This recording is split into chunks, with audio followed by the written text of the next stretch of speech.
Live from New Delhi, you're watching DD India Newshour, India's voice to the world. I am Akshay Dongre, coming up in the next hour. Shots fired at White House correspondents' dinner, President Trump and his cabinet safe after swift Secret Service action. Trump praises law enforcement. Prime Minister Modi condemns attacks, says violence has no place in harm democracy. US President Trump cancels US envoy's trip to Pakistan for talks on Iran war, adding that the war would not immediately resume.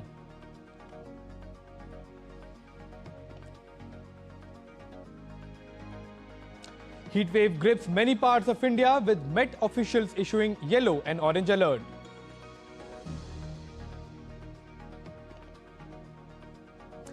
India beat South Africa by 14 runs in 4th Women's T20 International in Johannesburg for their first win of 5-match series.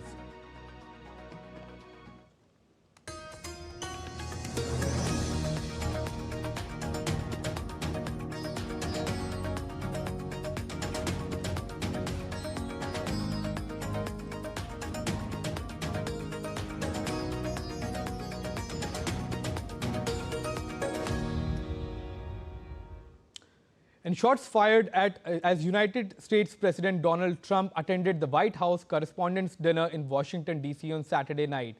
Loud bangs were heard as guests rushed to hide under tables. Tactical teams took positions on stage before Trump was evacuated. Police surrounded the Washington Hilton Hotel. Helicopters hovered overhead and the suspected shooter taken into custody.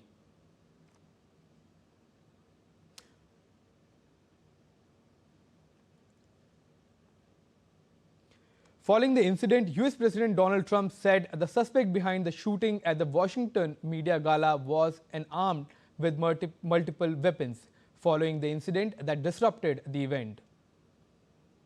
Man charged a security checkpoint armed with multiple weapons, and he was taken down by some very brave members of Secret Service, and they acted very quickly. President Donald Trump also shared a picture of the suspect on his X platform after the shooting incident.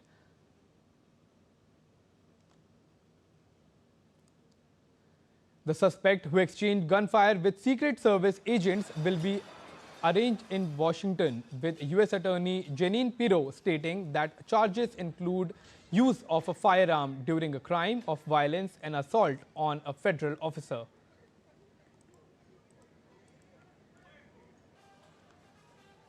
US Secret Service has issued a statement after shots were fired at the White House Correspondents' Dinner, confirming action by authorities. Chief of Communication for the US Secret Service, Anthony Guglielmi, said the agency is investigating the shooting at the White House Correspondents' Dinner, confirming that the President and First Lady are safe along with all the protectees and that one individual is in custody.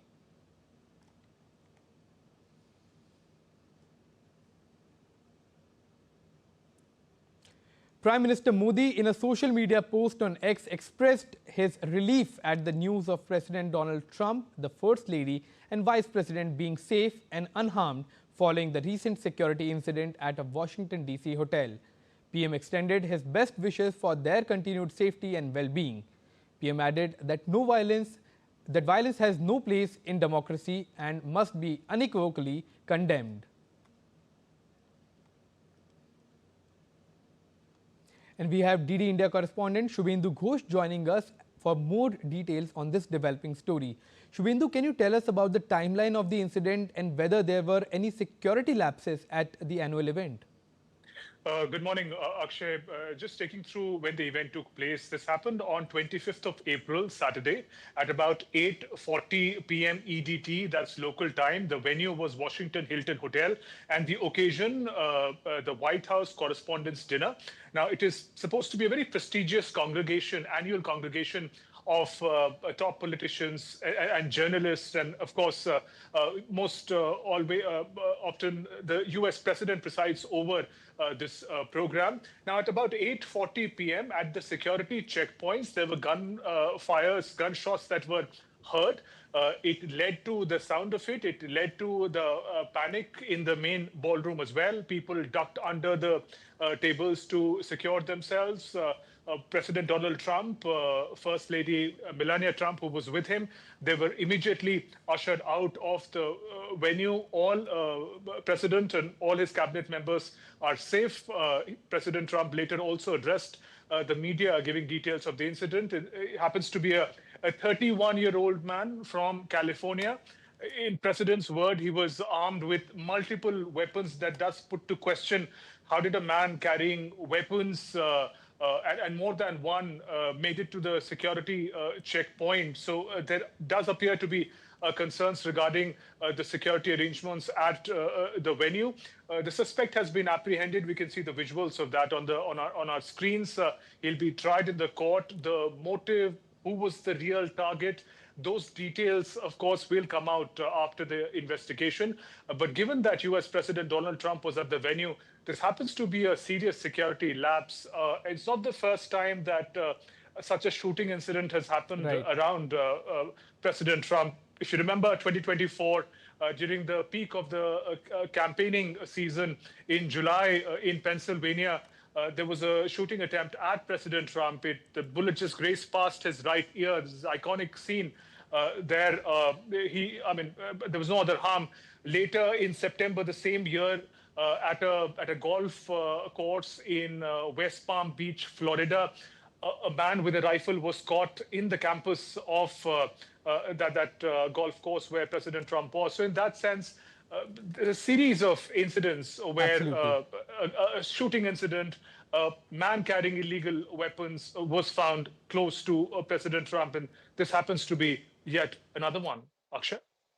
Well, Shubhendu, what is the aftermath of this incident? What is the police saying? What are we hearing from the news?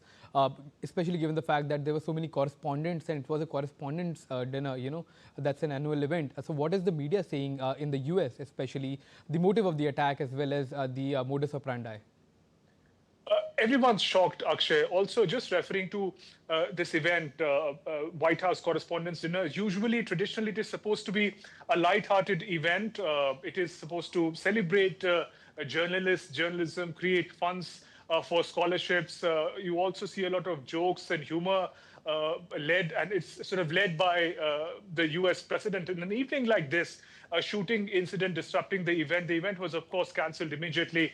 It is likely to be scheduled about 30 days, about a month later, once again. But it did send everyone into panic when those gunshots were heard. And in the United States, the idea of gunshots being heard is something that does induce panic immediately. People tried to safeguard themselves. They ducked under the tables.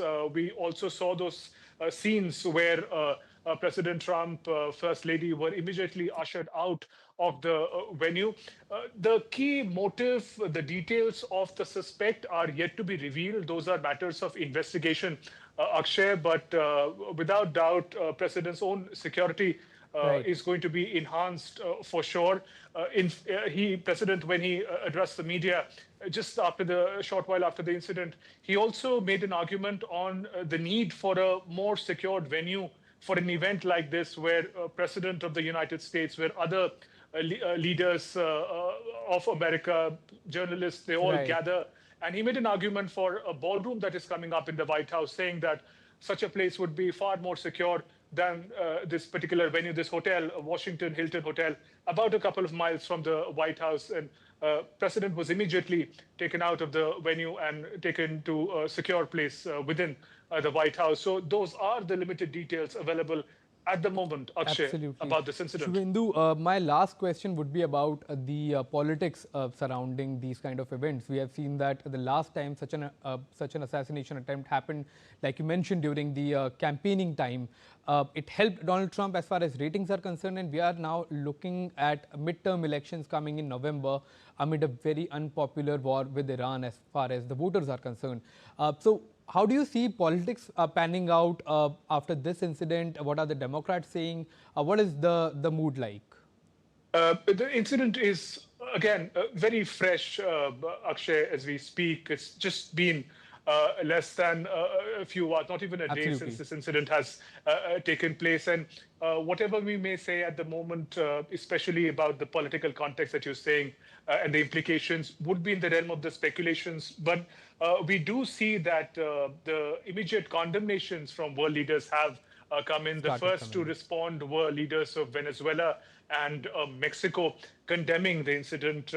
We also saw the post by Prime Minister Narendra Modi of India condemning the incident of violence and expressing concern, saying that violence has no place in the democracy. But as investigation goes through, as more details are revealed about who the suspect was, what his motive was, perhaps we may be in a better position to Absolutely. understand what led to this incident and what would be the sort of future implications of the same. Well, of course. Thank you so much, Shubhendu, for all those informations. And absolutely, we'll have to wait and watch how this entire event turns out to be, especially after police reveals the motive behind the attack and what led to this attack as well. Thank you so much for joining us. Now, we'll move on to our next story, and that is about the war with Iran.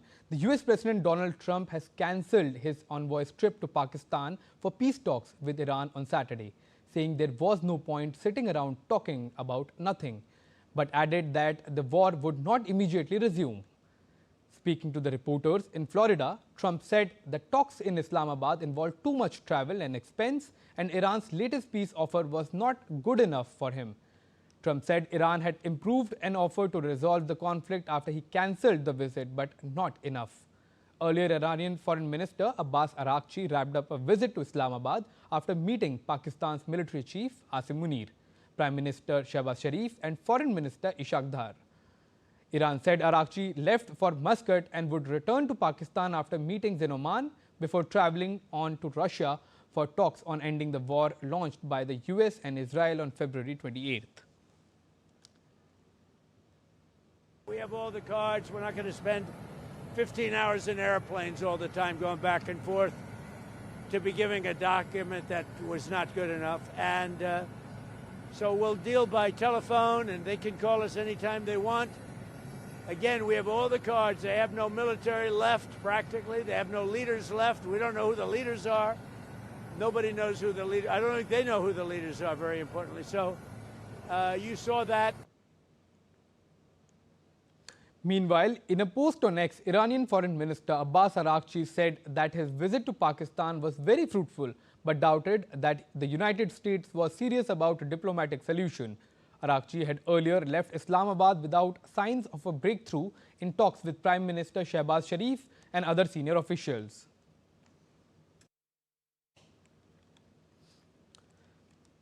And Israel's Prime Minister Benjamin Netanyahu instructed military to attack Hezbollah targets in Lebanon forcefully.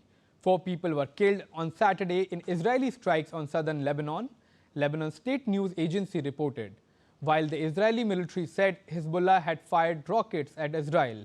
The latest challenges are to a tenuous, recently extended ceasefire.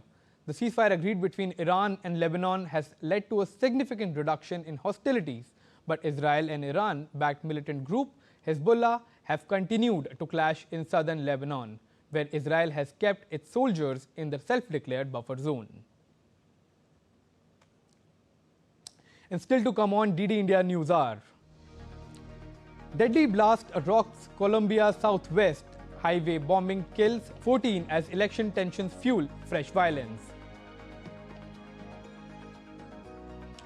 On International Chernobyl Disaster Remembrance Day, 40 years since the Chernobyl disaster, a global reminder of nuclear risk and responsibilities. Powerful thunderstorms are building over Oklahoma, US, a day after tornadoes tore through the northern part of the state.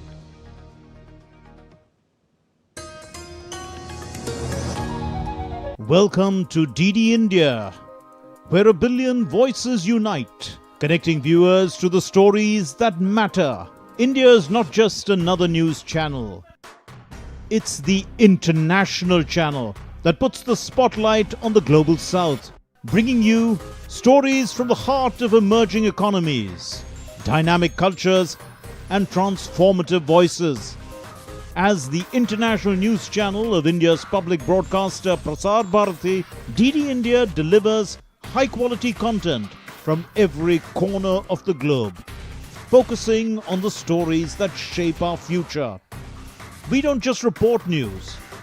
We connect you to India's voice in the global narrative. From current affairs to culture, from economic growth to sustainable development, and the ever-evolving world order, DD India gives you a comprehensive view of the world around us. Stay connected, stay informed, and embrace the stories that shape our lives. DD India. India's voice to the world.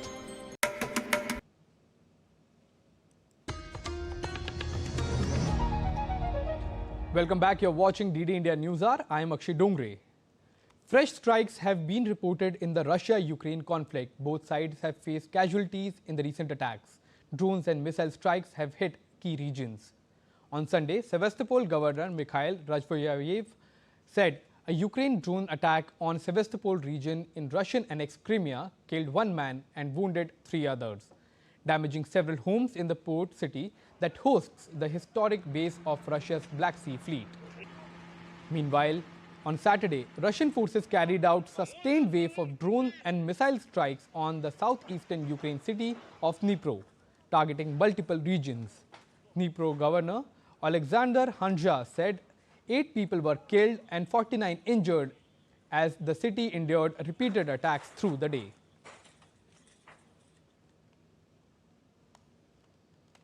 Meanwhile, a highway bomb attack in a restive region of southwestern Colombia killed 14 people and injured at least 38 on Saturday. The latest spate of violence ahead of next month's presidential election. Authorities are blaming the attack on FARC guerrilla army who have been sowing violence across the country. The blast on the Pan-American highway mangled buses and vans.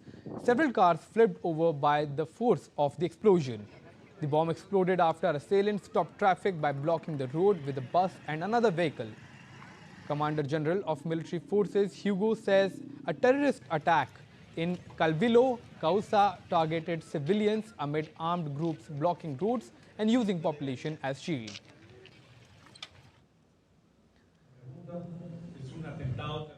It is a terrorist attack against the civilian population. It took place along the Vereda del Tunnel in the district of Calvillo, Cauca. There was a roadblock set up by those terrorists where they blocked the road with a cheaper bus and another vehicle. Here the terrorists have been instrumentalizing the civilian population, acting against the people, clearly targeting the national structures. We are making progress in the area, and today, with this Security Council, we have made some decisions. Slovenia's President Nataša said she would not nominate a Prime Minister designate as no parliamentary group had managed to secure enough support to form a parliamentary coalition after the election last month. This means that the proposal of the candidate will be delegated to the parliament deputies, who will have 14 days to nominate a new premier, and if they fail to do so, there is the third round of voting in the parliament. She said that no parliamentary group has met her request to submit 46 votes of support in the 90-seat parliament during the consultations earlier this week. She also complained about the lack of trust and mutual respect among the politicians she consulted with.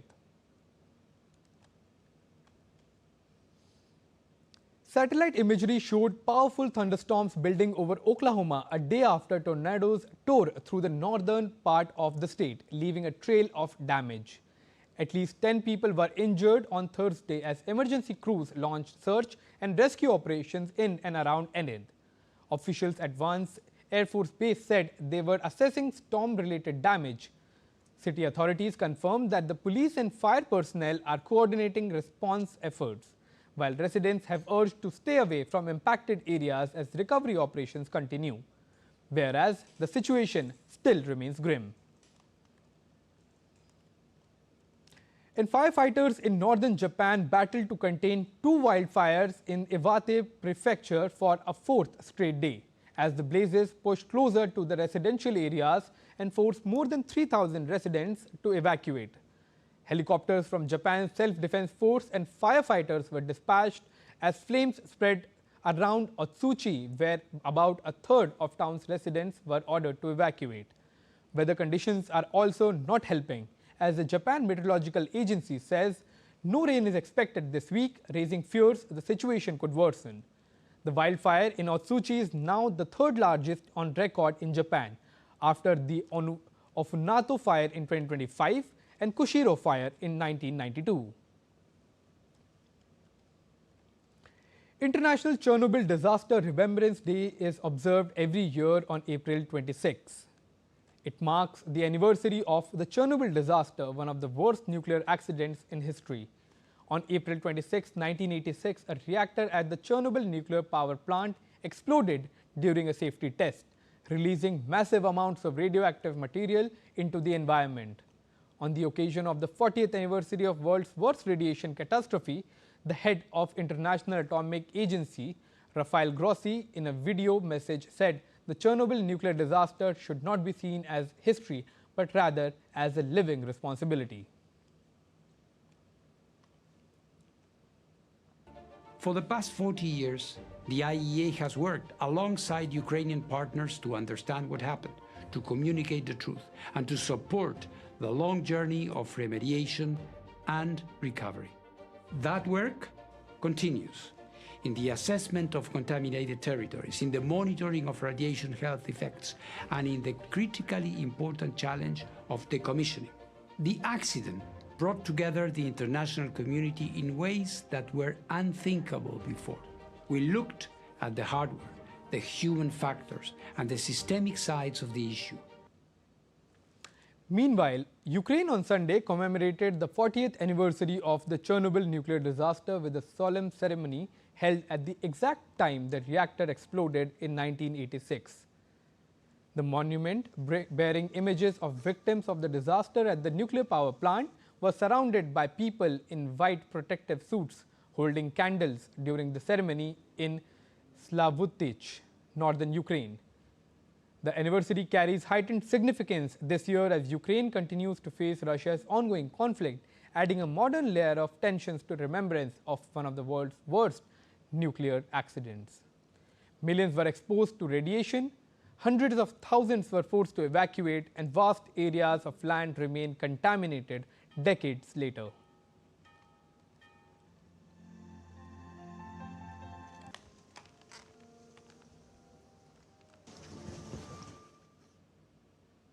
In the popular Hollywood movie Groundhog Day, the rodent predicts the end of winter. In Switzerland, this is not fiction but a centuries-old tradition where a snowman is burned to forecast the quality of summer. DD India's Nidhi gets us this report from Zurich. After months of cold and grey winter, Swiss people are ready for warm days. Just like in India, here there are different festivals to usher in the spring. In north of India, we celebrate Lohri, where people gather around the bonfire. Here, we are burning the Boog, the snowman effigy, alongside the lake and the Limmat river.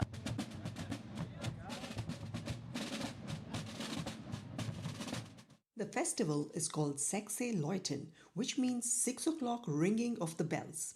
In the 16th century, the guild members decided that in spring and summer, the workday would end an hour later at 6 p.m. And to remind folks of the change, the bells in the church rang exactly at 6 p.m. And since then, for the last 500 years, the extension of workday has been celebrated by former guild members dressing up in traditional attire and period costume.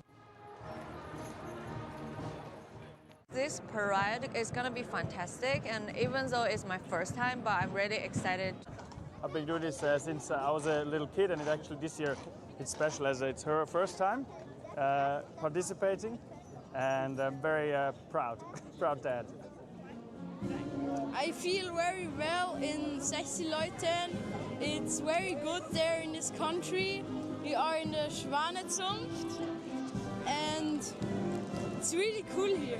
We hope that for Zurich, it is a very nice, warm summer for them. At the end of the parade, the snowman effigy is set on fire. It's believed that the faster the fire reaches the snowman's head, which is packed with firecrackers and explosives, the better the summer. Although not a very scientific way, it makes for an entertaining spectacle. This year, the Boog took 12 minutes and 48 seconds, which means we are having a great summer in Zurich. Prime Minister Narendra Modi will share his thoughts with the people of the country and abroad in the Mann Ki Baat program on Akashvani at 11 a.m. today. It will be the 133rd episode of the monthly radio program. The program will be broadcast across the entire Akashvani and Doordarshan networks, the AIR News website and the News On Air mobile app. It will also be live streamed on the YouTube channels of AIR News, DD News, the PMO and the Ministry of Information and Broadcasting. Akashvani will broadcast the program in regional languages immediately after the Hindi broadcast.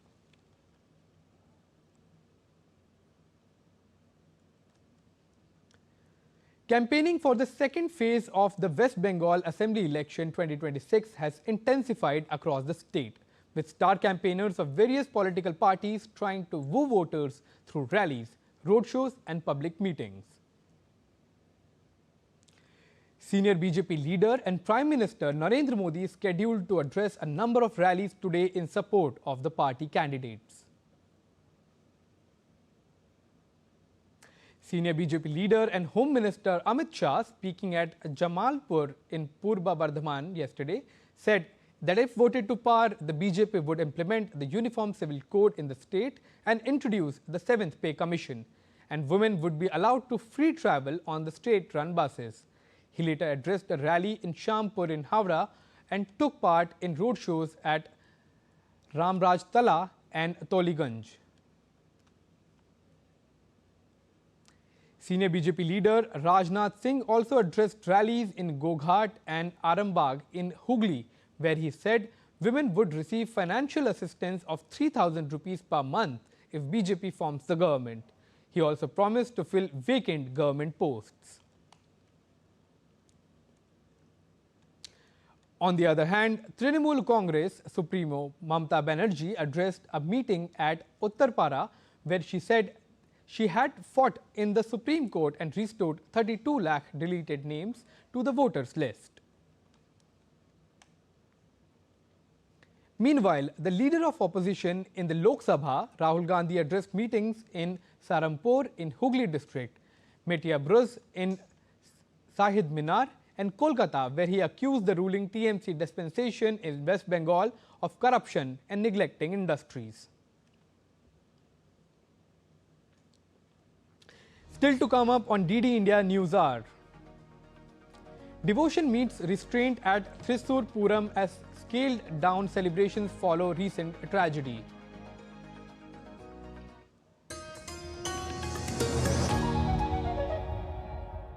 Can the US launch a bombing campaign against Iran? The Philippines vessel suffered structural damage. The saga of child sexual abuse is the United States China's debt trap strategy.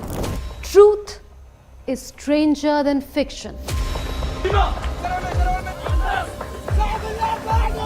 But sometimes hard to uncover.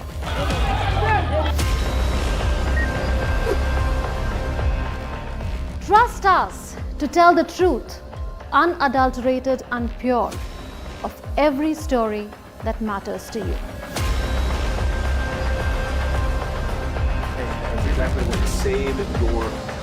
You read between the lines, cut the clutter, and connect the dots to get you the full picture. Watch Connecting the Dots at these times with me, only on DD India.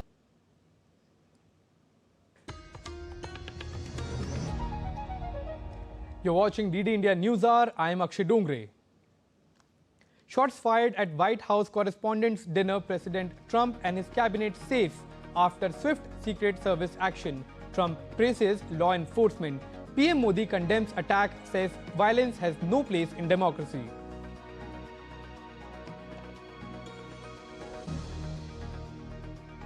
US President Trump cancels US envoy's trip to Pakistan for talks on Iran war, adding that the war would not immediately resume.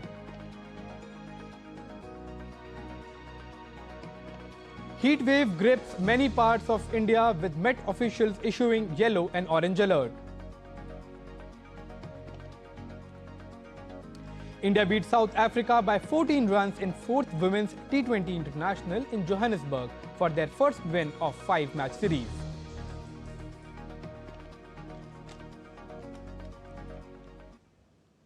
After days of intense heat, relief is in sight for Bihar as western disturbance is set to bring thunderstorms, strong winds and rainfall. The Indian Meteorological Department has issued alerts across several districts warning of gusty winds and lightning over the next few days. After days of intense heat disrupting life across Bihar, there is finally some relief in sight. A fresh western disturbance is expected to alter the weather pattern, bringing thunderstorms, gusty winds, and rainfall to several parts of the state, likely easing the ongoing heatwave conditions. जी देखिए जो इसका पूर्वानुमान किया गया आज जो किया गया है उसमें आप देखेंगे आज जो है सो खास करके उत्तर पूर्व के जिलों जैसे किशनगंज अररिया सुपौल इनमें जो है थंडरस्टॉर्म की गतिविधियां के लिए आज चेतावनी जारी की गई है और कल से जो देखेंगे आप खास करके जितने भी तराई वाले जो जिले हैं उसमें और जो खास करके जो नॉर्थ बिहार है कल परसों जो है उसके लिए ऑरेंज अलर्ट जारी किया गया है जिसमें कि करीब लगभग 50 से 60 किलोमीटर की रफ्तार से हवा चलेंगी और थंडरस्टॉर्म की गतिविधियां होंगी बारिश की गतिविधियां में बढ़ोतरी मिलेंगी और ये गतिविधियां लगभग अगले कल से देखेंगे 3-4 दिनों तक लगभग 29 अप्रैल तक आपको ये देखने को मिलेंगे इसमें. While a heat alert has been issued for a few districts, strong winds and lightning are expected across multiple regions by the end of the day. देखिए आज जो पूर्वानुमान जारी हुआ है उसमें आज के लिए जो हीट अलर्ट जो है जारी किया गया है खास करके साउथ बिहार के जो जिले हैं जैसे कि कैमूर हो गया रोहतास हो गया औरंगाबाद हो गया बक्सर हो गया अरवल हो गया और ये गया तक मतलब गया जी के जो जिले हैं साउथ वेस्ट के बिहार में इसमें आज के लिए हीट अलर्ट जो है सो जारी किया गया है. रही बात कल से तो कल से राज्य में थंडरस्टॉर्म की गतिविधियां जो कि आज से ही चालू होंगी. As the weather shifts drastically from scorching heat to storms, officials are asking residents to stay alert with thunderstorms and strong winds likely across the state over the next few days. The India Meteorological Department issued yellow and orange alert for heat wave conditions over parts of India during the next 3 days, including in parts of Delhi and the northern part of the country. Mercury levels to soar up to 40 degrees in central Kerala. UV index hit 8 in Munnar. Kerala's central districts expected to witness high mercury levels today and tomorrow as per the latest statements from the Met Department. On Saturday, Delhi recorded its highest temperature of the year at 42.8 degrees Celsius. The IMD has warned that hot and humid conditions are likely to continue in isolated areas on Sunday as well. Meanwhile, Jammu also faced a heat wave with temperatures touching 39.5 degrees Celsius, about 5 degrees above normal.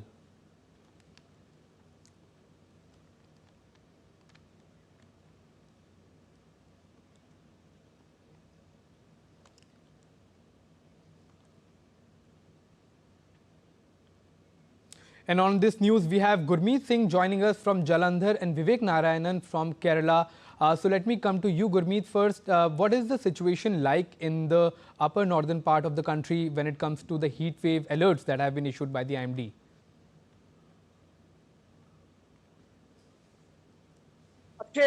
If we talk about Punjab and the suburban areas, including the North India, so the heat wave has gripped it, and here the situation is severe. And the cities, like if I specifically talk about Punjab, then the temperature has soared up to 45.2 degrees Celsius on Saturday, which was quite high in comparison to the Sri Ganganagar, which was recorded on Friday. That was somewhere about 44 degrees Celsius. If I talk about the other districts of Punjab, the second highest temperature was recorded in Bathinda, that was 44.2 degrees Celsius. Similarly, Patiala recorded 42.5 degrees Celsius, Ludhiana 42.2 degrees, Chandigarh 41 degrees Celsius, and Amritsar recorded 40 degrees Celsius, which is quite high and a new normal for Punjab. Same situations prevailing in Haryana and the northern areas of India. And if we talk about the meteorological department, then it has told that the average maximum temperature across Punjab reached above normal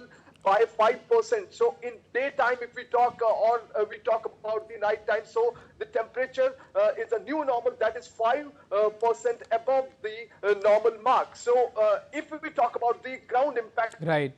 That is being seen at this point in time, that is the streets are largely deserted during peak hours, and secondly the markets witnessing reduced footfall that is somewhere impacting Obviously. the traders and they are incurring losses due to the low footfall in the market and their shops. And third thing that is being seen here in Punjab and the suburban areas and the sites, that is that construction and the outdoor labor activities have almost come to the standstill because the scorching sun combined with Right. the hot winds is creating a discomfort for the working class over Absolutely. there. And schools are adjusting timing, and the children and the vulnerables are being advised not to go out in the peak hours.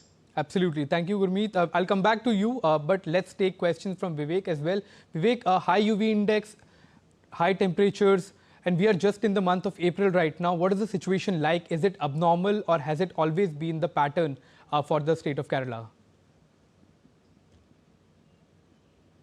Akshay, I'm standing in a which used to be a relatively cool area in Trivandrum, but I can feel the intensity of the heat in this particular place.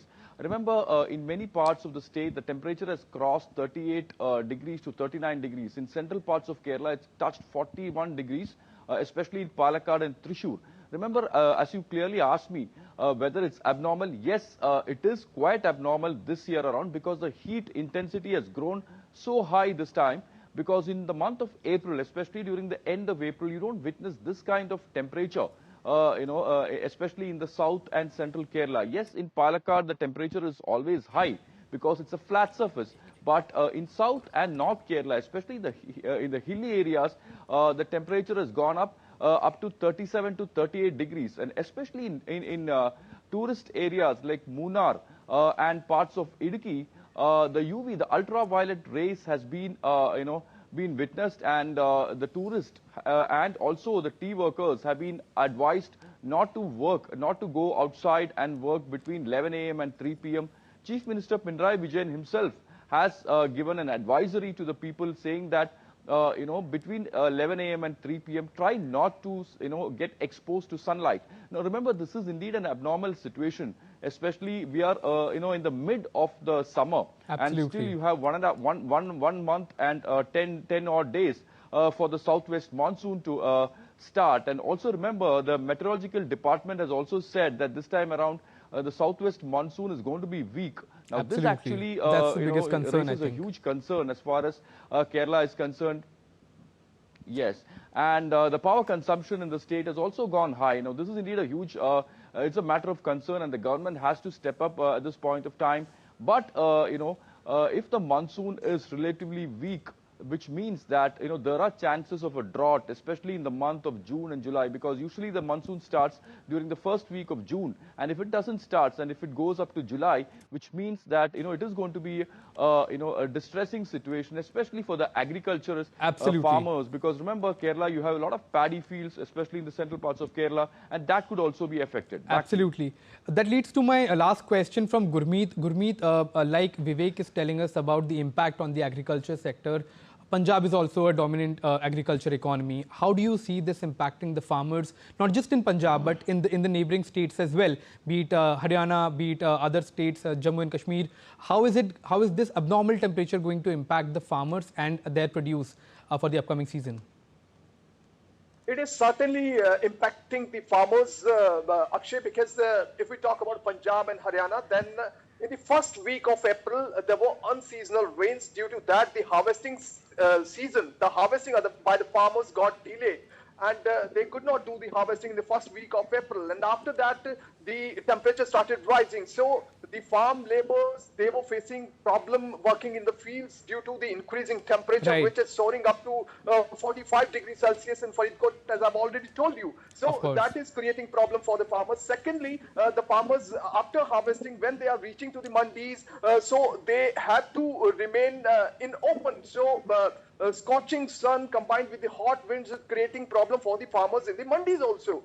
So that is the biggest challenge for the farmers at this point in time. Secondly, as our colleague has already discussed about Kerala, so I want to discuss about the electricity and water situation in Punjab. It has the demand of the electricity has also surged in the recent days due to the summer. So there have been power cuts in Punjab since last 4 to 5 days, and these power cuts are from 8 to 10 hours in the big towns of the Punjab, from Ludhiana to Patiala. Very distressing situation. These cities have been experiencing power cuts since last few days. Absolutely, very distressing situation, Gurmeet, especially with the power cuts happening amid such a scorching heat. Thank you so much, Vivek and Gurmeet.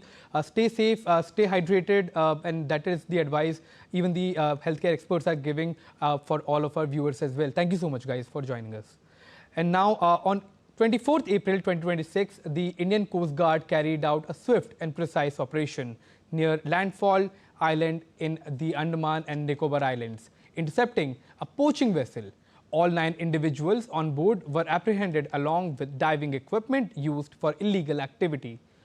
Officials said the coordinated action highlights the Coast Guard's continued vigilance and commitment to protecting India's maritime borders. With all the tradition fervor, hundreds of devotees thronged the Thekinad Maidan in Thrissur to witness the ceremonial Puram heralding ceremony. Thrissur Puram will witness a scaled-down celebration with reduced festivities and extravaganza following the tragedy. Thrissur Puram will be celebrated where the temple committee have decided to omit the firecrackers following the Mundhadikode tragedy. Today, the main Puram day, the festivities began with the procession of Kani Mangalam Sastha, followed by other participating temples.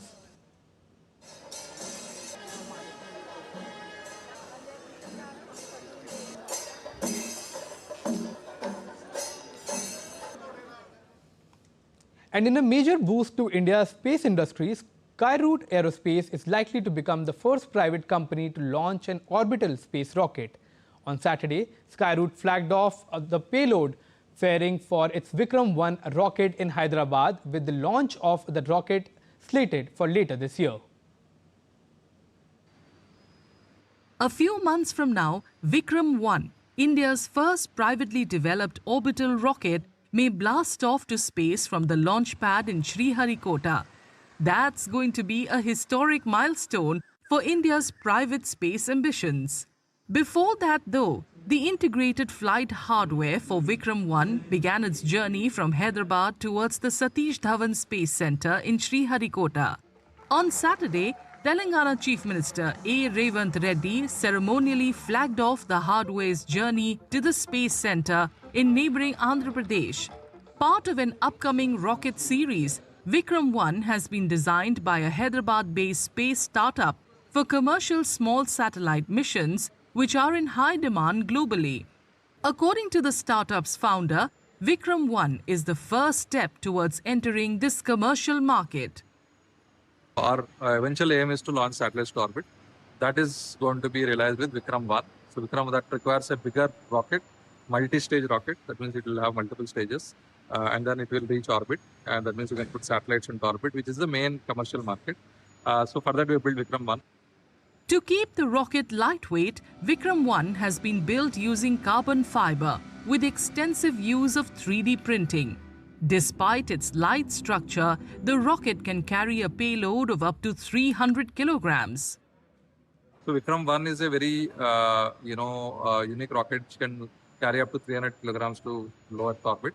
And then most of the satellites in the world are getting smaller, and mostly will be small satellites. Many of them will be below 300 kilograms. And then this rocket is very light. It is built with carbon fiber, mostly with carbon fiber. the entire rocket. It uses a lot of 3D printing technology. The engines are built with 3D printing. A lot of new technologies were brought into this rocket. Built in a record time of 4 years, Vikram 1 will be integrated at the Space Center in Sriharikota ahead of its launch. Vikram 1 we built in in over 4 years time, which is almost record time. And then we will, just now today, Honorable Chief Minister flagged off. After all the testing is completed, we flagged off the rocket to the spaceport in Sriharikota, where it will be integrated, assembled, and it will be launched in the coming months. Right. So we're just awaiting a launch window, and hopefully we'll get it soon and we'll announce it soon. Recent reforms by the union government in the space sector has helped private players to access critical assets like testing facilities and launch pads. This private space project has been supported by ISRO, among others. Named after India's space pioneer Vikram Sarabhai, this first privately developed orbital rocket may be a template to follow. You're watching DD India Newshour. Time now for sports. The Indian women's cricket team, propelled by Deepti Sharma's all-round contributions, beat South Africa by 14 runs in the fourth T20 International of 5-match series. India posted a competitive 185 for 5 in Johannesburg, with Jemima Rodriguez top scoring with 43. Deepti Sharma and Richa Ghosh also pitched in with the bat, scoring 36 and 34 respectively. Sune Loose, with a brisk 40 of 24, gave South Africa a good start, but India rode on Deepti Sharma's maiden 5-wicket haul in T20 Is to restrict South Africa to 171 for 9. India secured their first win of the series, though South Africa leads 3-1 ahead of the final fixture in Benoni on Monday's final match.